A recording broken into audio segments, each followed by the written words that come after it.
Assalamualaikum warahmatullahi wabarakatuh. Perkenalkan, nama saya Fahrul Roji, NIM 23416226201202 kelas T23H. Di sini saya akan menjelaskan mengenai pertimbangan desain dan ekonomi pada proses permesinan proses manufaktur. Nah, adapun untuk latar belakangnya, yaitu proses ini membahas bagaimana desain produk dan parameter proses permesinan dapat mempengaruhi biaya dan efisiensi dalam manufaktur. Materi ini sangat penting untuk mahasiswa teknik industri agar memahami prinsip dasar perencanaan permesinan secara optimal. Nah, di sini ada tujuan pembelajaran. Untuk poin yang pertama, yaitu umum, memberikan pemahaman menyeluruh mengenai dasar-dasar proses permesinan, termasuk mesin perkakas, serta pengaruhnya terhadap kualitas produk dan sistem manufaktur secara keseluruhan. Untuk poin yang kedua, khususnya mahasiswa diharapkan mampu menentukan kualitas hasil permesinan seperti toleransi dan kehausan permukaan, serta memilih parameter permesinan seperti kecepatan potong, feed rate, dan kedalaman potong yang tepat untuk mencapai efisiensi dan efektivitas biaya dalam produksi.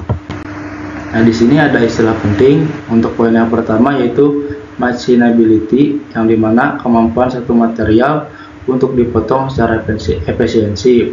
Nah, untuk poin yang kedua, toleransi, batas deviasi dimensi yang diizinkan dalam ukuran nominal. Untuk poin yang ketiga, surface finish, tingkat kehalusan permukaan hasil permesinan. Untuk poin yang keempat, root steel, di mana kemampuan material untuk mengalami deformasi plastis tanpa patah. Nah, untuk poin 5 yang terakhir, yaitu harsh and strength, yang dimana kekerasan berkaitan dengan ketahanan terhadap penetrasi, sedangkan strength berkaitan dengan kekuatan struktural material. Nah, di sini ada kemampuan proses atau machinability. Faktor-faktor yang mempengaruhi kemampuan proses. Yang pertama, kekerasan, harsh dense material. Material sangat keras, misalnya tool steel, akan menyebabkan pahat cepat haus. Ini membuat umur pahat pendek dan meningkatkan biaya material yang terlalu lunak, seperti low carbon steel bersifat ulet, Dutch steel, dan bisa menyebabkan permukaan potong menjadi kasar dan tidak rata. Nah, untuk yang kedua, kekuatan strength material. Semakin kuat material, semakin besar gaya potong yang dibutuhkan. Akibatnya, mesin bekerja lebih berat, suhu meningkat, dan potensi deformasi benda kerja naik.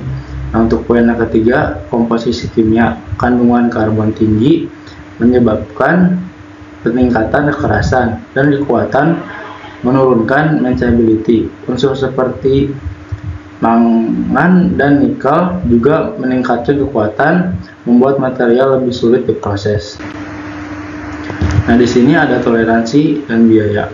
Toleransi adalah batas deviasi yang diizinkan dari ukuran nominal satu komponen. Contoh, jika panjang sebuah poros ditentukan 50 mm kurang lebih 0,01 mm, maka proses dianggap masih sesuai. Jika panjang antara 49,99 mm hingga 50,01 mm. Nah, untuk yang pertama, toleransi ketat, biaya tinggi. Butuh mesin presisi, waktu lebih lama, kontrol kualitas ketat. Yang kedua, toleransi longgar, biaya rendah, proses lebih cepat, dan murah jika masih memenuhi fungsi. Untuk yang ketiga, sesuai toleransi dengan fungsi, jangan terlalu ketat jika tidak dibutuhkan. Untuk yang keempat, pertimbangan kemampuan mesin, jangan merancang melebihi batas kemampuan produksi.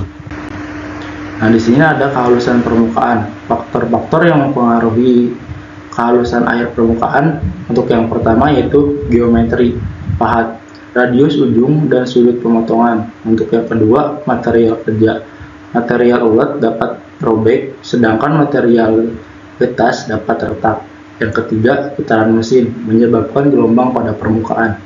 Yang keempat, solusi, yang dimana menentukan kekuatan fixture, menurunkan feed rate dan defect of cut, serta desain pahat yang optimal. Nah, di sini ada pemilihan parameter mesin.